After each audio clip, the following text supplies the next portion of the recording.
Good evening, Mayor, Council, and citizens of Banning. I'm here today, or before you, there's an informational report on some of the activities we've been able to do since I took over the department last year. There was a little bit of a reorganization of the department. When I first took over the department, we had 2 lieutenants running the police department. Since then, one of our lieutenants has left the department, leaving a lieutenant and myself pretty much running the administrative portion of the police department. We have the personnel now. We have personnel and training, which basically will allow us to go back to the chief to lieutenant model. We currently fill the administrative position to allow the lieutenant and myself to have a little bit more leeway and a little bit more time to deal with other specific issues in the department. That administrative sergeant position will handle a lot of the civilian portion of records, evidence, and code enforcement in some of our dispatch. I really want to focus on our patrol and some of the things that we've had to do with dispatch and code enforcement in order to fill some really important positions that I feel are really important positions. We are budgeted for 27 officer positions, sworn officer positions. We're currently at 26. Unfortunately, 2 of those are out of medical leave and pending retirement. We have 3 brand new officers. They're in the process of the FTO program. They began a couple of months ago. So we're trying to get them trained and ready for life as a regular police officer. We are at about 0.87 officers per 1,000. That is very well below the norm, national norm of, I believe it's 2.5 officers per 1,000. Despite those numbers, we've been able to do an adequate job in policing and providing safety for our citizens. Unfortunately, we have a couple of programs that have really affected how law enforcement, how we do our job out in the community. And it's not just particular to the city of Banning, but it's particular to California. AB 109 has been one of those programs that, even though it doesn't have a profound effect yet, we have had a substantial amount of prisoners released. I believe that number since June of 2014 is about 25,000 prisoners have been, low-level prisoners have been released to our communities, impacting the way we do our work out in the community. Unfortunately, when the state released those prisoners, they did not release funding for the municipalities or the counties to offset some of the influx of, unfortunately, I have to use the word criminals. Another program that has really affected the way we do business is Proposition 47. If you are not aware of how that has affected how we, as law enforcement professionals, do our job out there, I'll give you an example. Before Proposition 47, if a person with no money in his pocket walked into Rite Aid and stole something, we might be able to get a felony out of that. The person would go to jail. Today, with Proposition 47, the person has to have over $950 of items in his person before we can even do a felony arrest on that. So what's happening with these cases that used to be booking cases, people are being cited and released on a misdemeanor. So really, Proposition 47 has really affected the way we do business out there and basically muzzled law enforcement. But that is in general, not only here in the Banning Pass, but all of these, the state in general. The proposal that I have for you is to start up a problem-oriented policing team. That team will, in fact, take over some of those. Another example, if we have an officer who arrests a person, we only have a certain amount of time before our officer can do anything before booking, if we even reach that level. We don't, because of our staffing levels, our officers do not have the time to be able to go into the station, put the person in the holding cell, and do adequate research in order to find other possible avenues for getting this person into jail. Because of that, we're forced to cite and release folks. Once we have a problem-oriented policing team, their main goal is going after the big crime. We've had a significant increase in property crime since comparing March of last year to March of this year. We've had an increase of about 56%. We've also had a slight increase in vehicle theft. I believe it all correlates with some of the crime that's being committed by people who fall under Proposition 47 and some folks that are falling under AB 109. And when you correlate all the information and when you look at the bottom line, what is causing this increase, it all goes back to drugs. Once again, Proposition 47 tied the hands of law enforcement. Before, if we arrested someone for a possession of a narcotic, a usable amount, that was a felony, person went to jail. Today, it's a misdemeanor. They're cited and released. We have to go after the big fish. We have to go after the supplier. It really is a disservice for our community for us to be arresting these people day in and day out, writing them citations, and bogging down the judicial system. My plan is to use this problem-oriented policing team to go after the middleman, to go after the individual who is out there providing the narcotics to our citizens, to our children. There is, I believe, better work to be done using that method, and I believe also that that team can also go out and do some of the quality of life issues, dealing with burglary, dealing with the felony actions that our current staffing levels are not allowing us to work with. My proposal would be for 3 additional bodies to offset that team. That team would have a dynamic schedule, so they would be able to come out at different days of the week and changing their schedule in order to attack some of those problems that are causing quality of life issues. A couple other programs that I really like to talk to you about is they're technology-based programs. And the first program that I'd like to talk to you about is our PSEC program, which is a Public Safety Enterprise Communication System. That is the communication system that will allow us to communicate with other agencies. We have been lucky that in the past we've put in for grants that have allowed us to purchase all of our radio systems for our officers and radio systems for our vehicles. The only item that we have to purchase is the upgrade to our dispatch center. So we're currently working with finance to come up with some ideas and some plans on financing that system in order for our department to move into that next phase of interoperability and dealing with other agencies directly. We recently purchased or upgraded camera systems for our vehicles. We looked at 2 different systems, computer laptop system versus a touchscreen system that we currently have. We went with the touchscreen system because it's lower cost.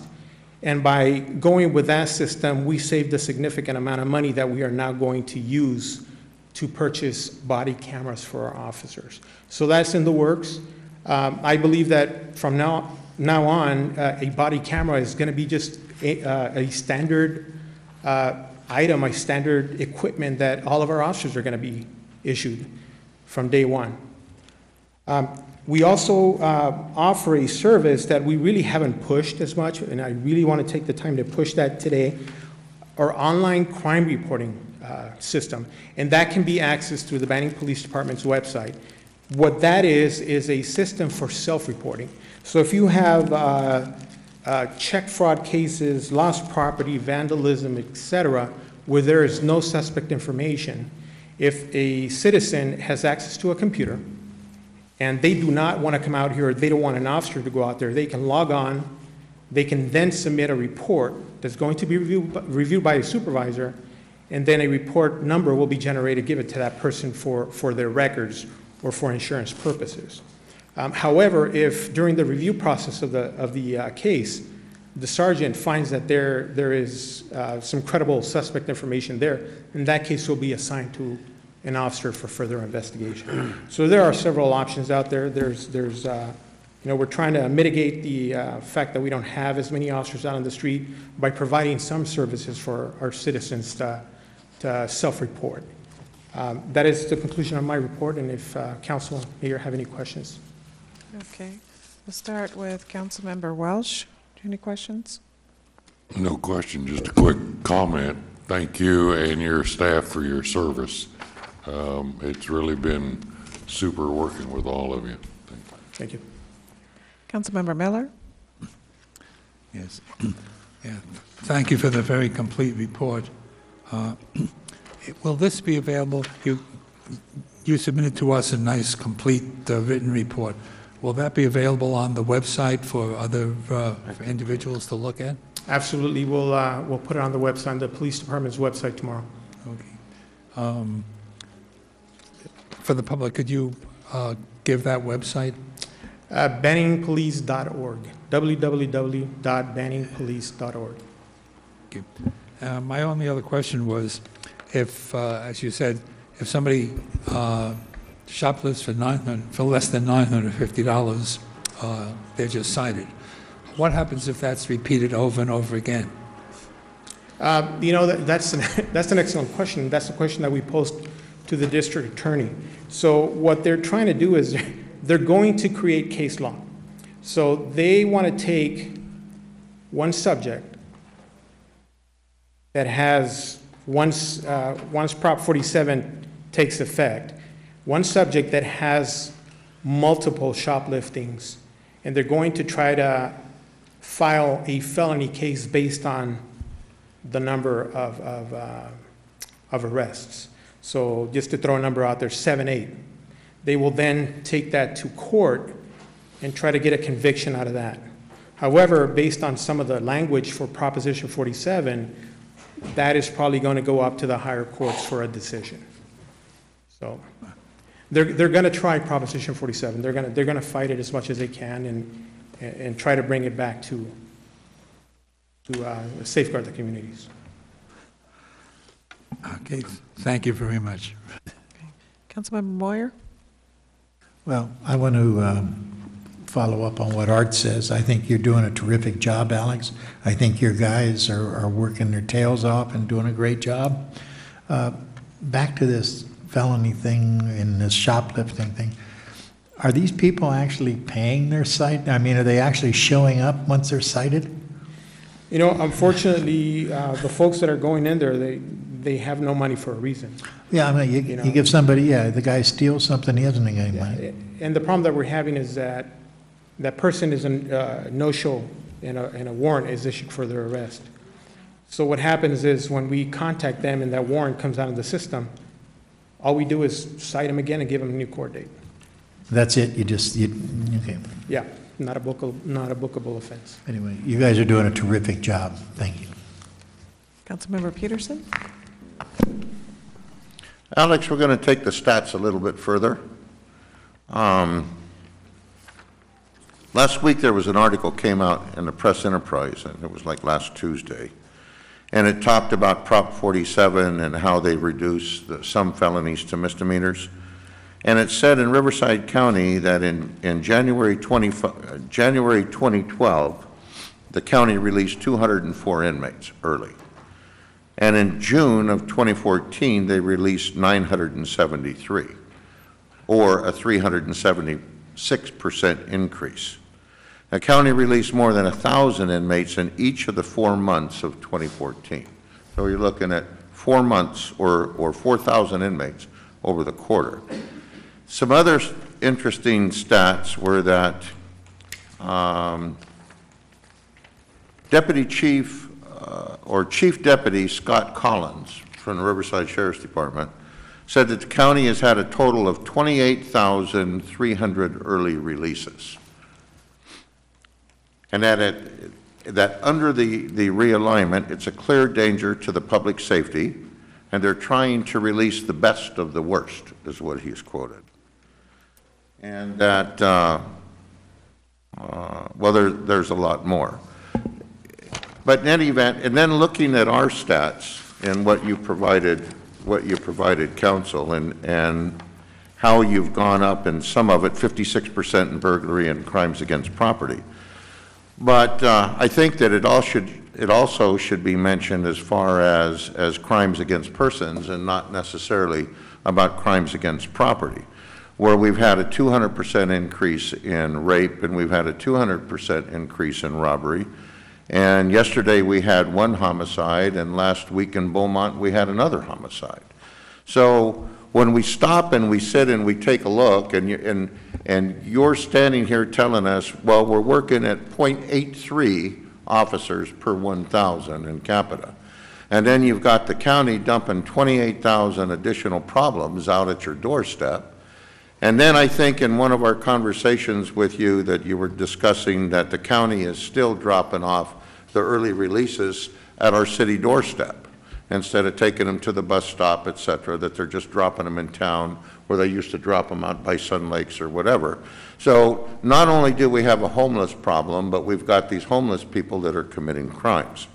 Now, not as an old joke, but I had my colleague here during the canvassing said I was fear-mongering when I brought up these stats a year ago. But you know what? A year ago, in January of 2014, when we were first all learning about Prop 109, we really didn't know what the consequences were going to be. And now that we're a year and a half later, we can see that it's not a very pretty picture. So I'm a bit disturbed when I sit and I learn that in 2010, your department was at 45 people, 45 persons, or somewhere in that vicinity. Yeah, we were in the high 40s. In the high 40s. And then all of a sudden, 4 years later, we're in the mid-20s. And I need to figure out, and I think the council should try to figure out, what is it that we can do to bolster that department back up. You know, the stat of 1 per 1,000 is fine if you're in a community that's with moderate crime. But when I think you're in a community that's higher than moderate crime, you know, and higher than average, then I think the stat of per capita needs to be raised. So I think you're doing a terrific job with the resources that you have. I know that I sit and I listen to the radio calls. I know that these officers, in all honesty, coming from law enforcement, I don't know how they do it. I mean, they're 12 on, 12 off, they go to court, you know, they're coming in, they're working overtime, they're doing Coachella, Stagecoach, doing overtime. You got guys IOD, guys on workers' comp, and I don't know how they work. I really don't. And somewhere along the line, I think somewhere a reprieve needs to be given to your department, and the city and the people need to start looking at getting you some more resources. You know, I worked for a large agency that we did more with less. However, that big agency does not compare to Banning PD. Our officers truly do more with less. And it's just a testament to the commitment to the city. Our officers are tired. Yeah, they're tired. You know, we work long hours, but still, bottom line, our goal and our focus is to provide safety to our community. Well, I think you're doing a great job with what you got, but I think the public owes you a lot more, and I think and your POP team, or your SET team, or your Special Task Force, or whatever it is that you want to call it, it is truly justified. It needs to be. You need to have a group that can focus on problem areas and things. I think it's a great idea, but you need more people. Yeah, you need more people to make it effective. Definitely. There's great opportunity in drug interdiction. That's an opportunity that we've really not taken advantage for the last 5-6 years, and other agencies are reaping the benefit. You know, we are in a corridor of drug and money transportation. Drugs from Mexico to Los Angeles as the hub, and money going from Los Angeles to Mexico. So there is an opportunity there. Granted, we can't use that money to fund positions, but if we were to receive any of that funding, we can use that for equipment. Right. That would offset some of the costs for some of our equipment. All right, thank you. Good. I just wanted to add, as you talked about your different programs, one that you didn't really highlight was your community outreach. Yes. And I think that that's something people should know, that does help I believe with crime, when people are more aware of what they're doing and how their actions can help Yeah. prevent crime. About 7 years ago, I went out to the community and started asking some specific questions about crime in their neighborhoods. And a lot of the people weren't aware of some of the things that were happening, you know, serious crimes a block away from their home. And I know at one point before I started working here, we had a very active Neighborhood Watch program.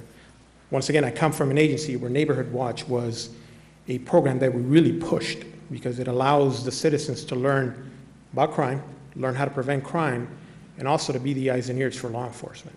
So I made an effort to start up the programming again, and we were able to get a few neighborhoods going, but we kind of transitioned to more of a preparedness type of program with a component of Neighborhood Watch, which is a little bit more palatable for certain people in certain neighborhoods in our city. Based on that, you know, we've had really, really good turnouts, and we've had some really excellent programs. And you know, to give you an example, there's a neighborhood up off a mountain where it's a street that loops around. And the minute they notice a vehicle that does not belong in the neighborhood, they use a program on their smartphones. So by the time the car is up on the next block, everybody's out there looking at the vehicle. They're communicating. And that information is, in turn, going back to law enforcement. We do have a website that we pay into to provide certain information to our citizens. That's crimereports.com. Now, there is an aspect of that website where people can submit a tip. And that information goes straight to our dispatch center. And once that information goes through our dispatch center, our dispatch is able to communicate with that person back and forth. That person is able to send photos, video, and I believe audio recording that the person is submitting. So if there was ever, you know, a hot call and the person didn't want to be on the phone, they'd be able to communicate with our dispatch center. Another thing that I didn't mention on my report, and I apologize because I completely forgot, but we are going to be one of the few agencies in Riverside County and San Bernardino County that are going to the text 911. So we should be operational here within the next 3 or 4 months. That's going to be a standard. And I figured we might as well get our agency at the beginning where they're going to be offering the system for free. And in a way, we're going to be their guinea pigs, but it's a welcome addition if ever anyone's in trouble and they can't call and they decide to text. Thank you. And also, you didn't talk about your police survey. Is it still going on? Our police survey is still in progress. We've had additional numbers, which are very good, and then that will assist us when we do our 3-year plan. Okay. Do you have plans for coming back on a regular basis to talk about what updates you may have as you continue to work on enhancing your department? Yes, ma'am. Yeah, we plan on doing that. We posted the lieutenant position. So we should be filling the lieutenant position here within the next few weeks. And that will allow us a little bit more time.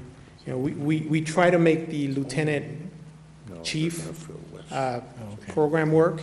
It's very difficult. It's a lot of work. Adding that second lieutenant position and the administrative sergeant position will give me a little bit more leeway to work on other projects that are of importance to the city as well.